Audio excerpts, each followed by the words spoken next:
Bonjour, moi je m'appelle Alex Girondin, je suis en première année de BTS ET en électrotechnique.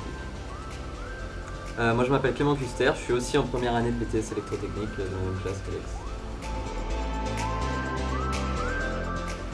Moi je viens d'un bac pro Mélec, électricité. Ce qui me plaît dans le BTS ET, c'est tout ce qu'il y a dans l'électricité, l'automatisme et l'énergie. Moi je viens d'un bac SSI, en lycée Dominique Villard en Gap de la France. Moi ce qui m'intéresse c'est surtout les TP et la manipulation et le câblage. On a les matières générales qui sont le français, l'anglais, et puis c'est tout, il me semble. Après, on a ceux qui sont plutôt corsés, on a la physique, la Trotech, en gros électrotechnique, et les 7 systèmes. Du coup, on a la Trotech qui est justement basée sur l'électricité. On a la physique qui est plus théorique, on va parler plus de formules, etc. On a aussi une autre physique qui est un peu plus TP, où on va travailler sur des appareils de mesure. Et on a les 7 systèmes aussi, où on va plutôt passer sur des machines à les régler, à les câbler ou même à les étudier. Alors moi je voudrais entrer à la SNCF dans le domaine de la maintenance ou de la conduite, c'est un peu mon objectif, c'est pour ça que j'ai choisi le BTS électrotechnique, parce que c'est le meilleur moyen pour moi d'exceller. Moi j'aimerais bien travailler dans le domaine de l'automatisation parce que c'est quelque chose qui me plaît.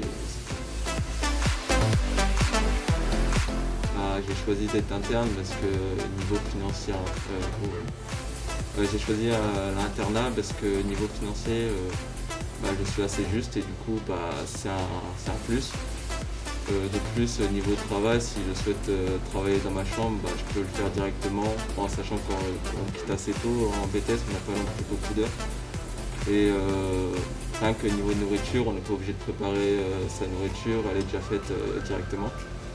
Et ça me plaît bien d'être en internat, j'ai mon calme, je suis bien dans ma chambre. Moi c'est surtout pour des raisons géographiques, puisque je dois traverser la France pour rentrer chez moi.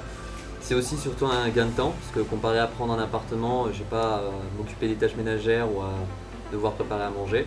Et du coup justement ça me permet de profiter de ma chambre et de travailler quand j'ai le temps. Alors en général, quand on termine à 16h30 ou 17h30, la première chose à faire c'est quand on rentre à l'internat, on va décompresser, parce qu'après la journée où on a pu avoir de 8 à 9 heures de cours, on a besoin d'un peu de détente. Moi de mon côté ce que j'essaie de faire c'est de travailler un peu et de revoir quelques leçons avant d'aller manger. Puis à 19h je vais manger avec Alex et profiter un peu du moment quoi. Et après manger on va en général retourner dans notre chambre et profiter un peu aussi. Et essayer de travailler ce qui nous reste à réviser pour le lendemain ou dans la semaine. Et puis sur les coups de 21h on va prendre notre douche. Et puis quand on est revenu on profite et puis on va se coucher. Vu que moi c'est pratique parce que Clément est dans ma classe, du coup par exemple si j'ai des difficultés en maths ou des trucs comme ça, vu que lui il sort de S et moi bac pro, il peut toujours m'expliquer. Moi-même par exemple vu que moi je suis en bac pro, je sors d'un bac pro Mélec, par exemple niveau câblage ou tout ce qui est pratique, je suis un peu au-dessus, du coup je peux l'aider aussi dans ce développement. Ce qui est très bien, c'est qu'on a cette proximité justement dans les chambres de l'internat, parce qu'en général ça peut être fait pour être regroupé au niveau par classe. Et là justement on s'est tous les deux trouvés, donc on est les seuls de notre classe à être interne.